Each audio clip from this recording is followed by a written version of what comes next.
તાલાલા તાલુકાના સિમલિયા ગીર ખાતે અને નાગરિક પુરવઠામાં ફરજ બજાવી નિવૃત્ત થયેલા રામસિંહભાઈ જાદવનું દુઃખદ અવસાન થતાં તેમના પરિવાર પર આપ ફાટી હોય તેવી પરિસ્થિતિનું નિર્માણ થયું।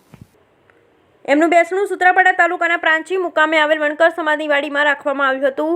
એમની શોક સભામાં અનેક સમાજના લોકો જોડાયા હતા। સર્વપ્રથમ એમના પરિવારજનો દ્વારા દીપ પ્રાગટ્ય કરી પુષ્પ અર્પણ કરી શ્રદ્ધાંજલિ આપવામાં આવી તેમજ ઉપસ્થિત આગેવાનો દ્વારા શબ્દો દ્વારા એમને શ્રદ્ધાંજલિ આપવામાં આવી। આ તકે ઉપસ્થિત પૂર્વ સચિવ જેઠાભાઈ સોલંકી તથા કરછલા ગામના પૂર્વ સરપંચ ઉગાવે ચાવડા, ગોવાભાઈ બજગોતર, સૂત્રાપાડા તાલુકાના મોડાસા ગામના વતની અનેક ઉદ્યોગપતિ દિનેશભાઈ વાળા અને તેમના પત્ની રમીનાબેન વાળા પણ ઉપસ્થિત રહ્યા હતા। તેમજ મનસુખભાઈ ભજગોતર અનેક નામી અનામી આગેવાનો હાજરી આપી તેમની ચેતનાને શાંતિ પ્રાપ્ત થાય એવી પ્રાર્થના કરી હતી। રામસિંહભાઈ જાદવ દરેક સમાજ માટે એક આદર્શ વ્યક્તિત્વ ધરાવતા હતા।